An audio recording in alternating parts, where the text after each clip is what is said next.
जय श्री कृष्ण मित्रों। मंदोदरी का रावण की मृत्यु के बाद क्या हुआ, कहाँ गई बाकी दोनों पत्नियां, आइए आज इसके बारे में हम जानते हैं। लंकाधिपति रावण की पत्नी मंदोदरी का नाम पतिव्रता के तौर पर अहिल्या की तरह लिया जाता है, लेकिन मंदोदरी रावण की अकेली पत्नी नहीं थी। उनकी दो पत्नियां और थी। लंकाधिपति राक्षसराज दशानन जैसे कई नामों से प्रसिद्ध रावण बहुत ही विद्वान था, लेकिन वह जितना प्रकांड पंडित था उतना ही अहंकारी भी था। उसे अपनी शक्ति, भगवान शंकर की भक्ति और सोने की लंका पर बहुत घमंड था। आश्विन मास के कृष्ण पक्ष की 10वीं तिथि को श्री राम ने रावण का वध कर अपनी पत्नी सीता को छुड़ाया था। तब से दशहरा को बुराई पर अच्छाई की जीत का प्रतीक माना जाता है। दशहरा पर देश भर में रावण, उसके भाई कुंभकर्ण और बेटे मेघनाथ के पुतलों का दहन किया जाता है और इसे पूरे जोश के साथ मनाते हैं लोग। क्या आप जानते हैं कि रावण की मंदोदरी के अलावा कितनी पत्नियां और थी?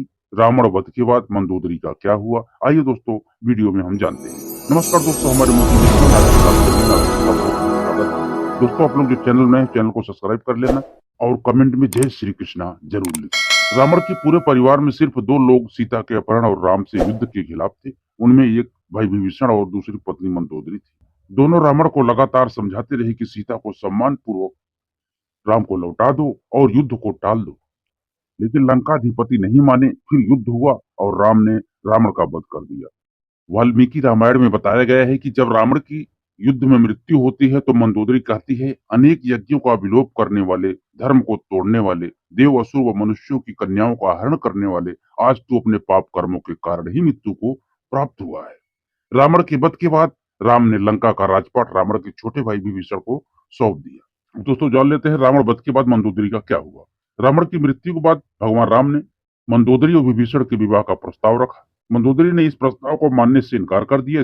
इसके बाद एक बार भगवान राम, सीता और हनुमान एक साथ मंदोदरी को समझाने गए। तब ज्योतिष की प्रकांड विद्वान मंदोदरी को महसूस हुआ कि धार्मिक, तार्किक और नैतिक तौर पर देवर विभीषण से विवाह करना गलत नहीं होगा। इसके बाद उन्होंने विवाह प्रस्ताव स्वीकार कर लिया। हालांकि रावण की मृत्यु के बाद पटरानी मंदोदरी के बारे में वाल्मीकि रामायण में ज्यादा कुछ नहीं बताया गया, लेकिन रामायण के दूसरे संस्करण में इस बारे में काफी कुछ लिखा गया है। वहीं उसकी अन्य दोनों पत्नियों में एक की खुद रावण ने हत्या कर दी थी, जबकि दूसरी पत्नी के बारे में कहीं जिक्र नहीं मिलता है।